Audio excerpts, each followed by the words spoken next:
Interupsi 3 menit. Karena Bu Menteri mau pamit, saya mau interupsi dulu. Ya, 1 menit Pak ya. Pak ini ya, Pak. Oh, Pak Marwan, silakan Pak. Assalamualaikum warahmatullahi wabarakatuh. Marwan C. Hasan, A535, fraksi Partai Demokrat, Dapil Lampung II.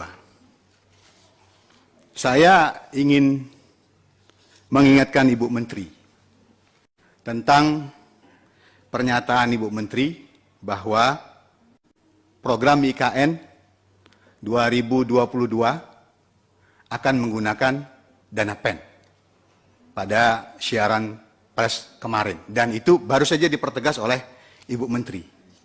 Saya ingatkan bahwa Perpu nomor 1 tahun 2019 yang menjadi Undang-Undang nomor 2 tahun 2020, pasal 11, sangat jelas menyatakan bahwa program PEN itu dimaksudkan untuk melindungi, mempertahankan, dan meningkatkan kemampuan ekonomi para pelaku usaha dari sektor real, sektor keuangan dalam menjalankan usahanya.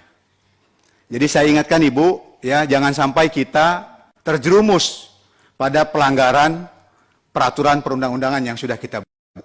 Kriteria mana IKN itu masuk pada pasal ini? Apakah dia termasuk kategori melindungi, meningkatkan kemampuan, dan lain sebagainya sebagai akibat dari dampak pandemi COVID-19. IKN itu sesuatu yang baru, yang tidak berdampak apa-apa, dia cuma kebun dan hutan saja yang mau kita bangun.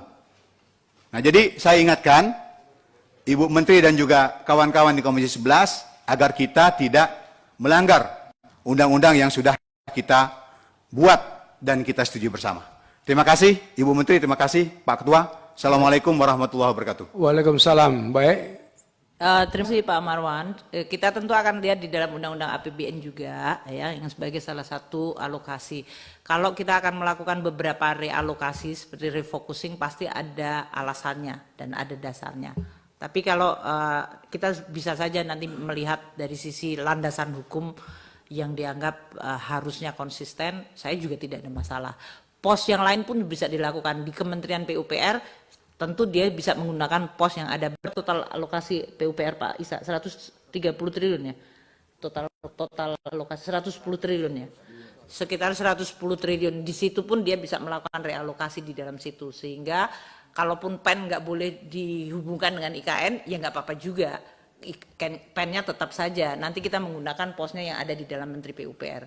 Poin saya adalah DPR selama ini dan kami itu selalu menggunakan tools ini adalah tools untuk kita jagain Indonesia.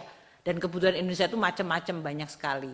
Tapi kami tetap accountable dan sesuai dengan Pak Marwansi, saya berterima kasih, harus tetap sesuai dengan undang-undang. Jadi kami tidak ada masalah mengenai hal itu. Terima kasih. Udah gitu banyak gaya lagi, bangun sana, bangun sini, bikin gedung baru, igotok baru dan sebagainya gitu. Jadi fokus kepada anggaran-anggaran memang, apalagi kalau melihat lagi tadi ya, tadi sudah sempat disampaikan bahwa PEN itu tujuannya adalah untuk percepatan ya pemulihan ekonomi termasuk juga penanganan COVID begitu. Jadi nggak ada mau dilihat dari peraturan yang apanya itu IKN itu bisa masuk ke dalam PEN gitu. Tapi Bu Menteri sudah menjawab tadi dengan santainya, ya sudah nggak apa-apa kalau PEN nggak boleh di kalau IKN nggak boleh di PEN ya sudah kita mulai itu. Kan tidak begitu. Harusnya tidak begitu. Memangnya nggak dipikir sebelum keluar statement. Kalau IKN itu nggak bisa masuk begitu, kan nggak bisa ketika kita mengatakan bahwa IKN itu mau dilihat dari manapun nggak bisa masuk ke dalam PEN gitu.